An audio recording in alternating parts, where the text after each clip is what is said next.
Hey guys, what's up? Jeff here again to orient your fitness in the right direction, and today I want to talk about uneven hips and how to address these issues with uneven hips because, many of us, we don't exercise enough, maybe we're sitting too much, we don't know how to exercise properly. All sorts of issues can contribute to your hips being uneven, and that's definitely not a good thing because if your hips are uneven, your body's like a chain, so if one part of your chain is off, it's going to affect you. So in the case of your hips, it can affect you up above and down below. It could cause back pain, knee issues, foot issues. It could affect your whole body pretty much. It could cause issues with leg length discrepancies where one leg is longer than or shorter than the other, so it can affect you in many ways. So let's talk about one way in which this can affect you, and this is really caused by sitting too much, not exercising enough. And right now I'm referring to an anterior pelvic tilt where your pelvis is tilted too far forwards. So with an anterior pelvic tilt where your pelvis is tilted too far forwards, this is where your hip flexors are especially tight, and maybe your muscles on the back of your hips like your Gluteus Maximus, that's going to be weak. So muscles where they're too tight, these are your hip flexor muscles where they bring your knee up towards your chest.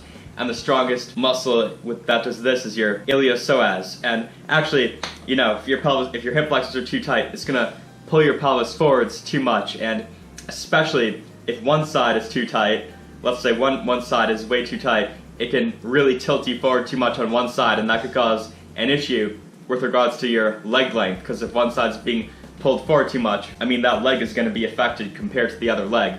It's not like both sides are being affected equally. One side could be affected much more, so that could cause issues. So let's talk about how to address this. So let's talk about the Iliopsoas first, your strongest hip flexor muscle. It attaches to your lumbar spine, and so if it's very tight, it can pull your lumbar spine forward, and that's going to drag your pelvis forward along with it. So how do you stretch this? You kneel on the ground, and then I'm going to show some pictures of myself. And so you're gonna kneel on the ground, and then you're gonna go forward, and you're going to contract your abs as you do this. You should feel a stretch, and you should hold that for 30 seconds and do it twice on each side. If anything I tell you to do is painful, by the way, don't do it. So that's how you stretch your Iliopsoas. Now we're going to be talking about how to stretch your Rectus femoris, which is your only quadricep muscle that attaches to your pelvis, and if it's very tight, it can pull your pelvis forward. So you stretch this by, you find something to hold on to, you grab the ankle on the side you want to stretch, you bring it behind you so that your knee is pointed straight down towards the ground. It's important for the stretch that you have good posture and you're standing up straight so you don't lose the stretch.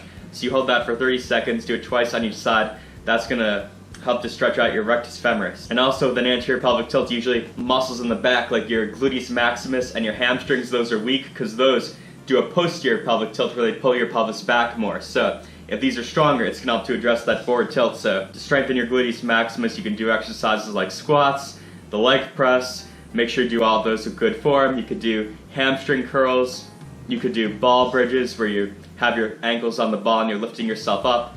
Do all of those with good form, and that's going to help to strengthen those muscles and help to get you out of that pelvic tilt more. Now let's talk about a posterior pelvic tilt where your pelvis is tilted too far back. So it's kind of similar to an anterior pelvic tilt, except it's the other way, caused kind of in reverse, where maybe the muscles in your front, like your quads, are weak, or they're weaker than they should be compared to muscles in the back, and maybe your gluteus maximus is too tight, your hamstrings are too tight, and that can cause all sorts of issues. So let's talk about how to stretch your gluteus maximus if that's way too tight. So you simply sit on the ground, you take one foot, put it across your opposite knee, you take that knee and then you bring it towards your chest and you lean back. And so you hold that for 30 seconds, do it twice on each side. Once again, if any of that's painful, don't do it. That's how you stretch your gluteus maximus. That's a great stretch.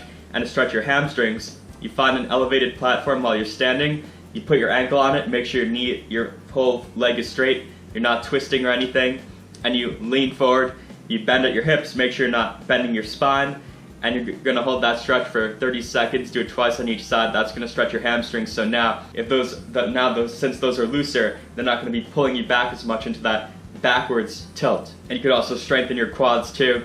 You can do, as I said before, you could do leg presses, squats, all that's going to be good for your quad development. I don't recommend leg extensions. They place a lot of stress on your knees. It's an overall bad exercise, so I don't recommend that, even though that directly targets your quads. So now let's talk about a lateral pelvic tilt. We're in a sideways direction now, so your pelvis could be tilted too far sideways in one direction. And a muscle that's really important to address with this is the gluteus medius muscle, which is very important in hip stability. So if this muscle's weak, it's really active when you're on one leg, so which you are for many activities, walking, running, going up and down the stairs. It's very important when you're on one leg because then that muscle has to be active to keep your pelvis level. If it's not, your pelvis is going to tilt towards the opposite side. And so how do you strengthen your gluteus medius? Well, it does hip abduction, so it brings your legs sideways away from your body. It's also very active when you're doing single leg activities. You could lay on your side, do side lying leg raises. You can use an ankle weight.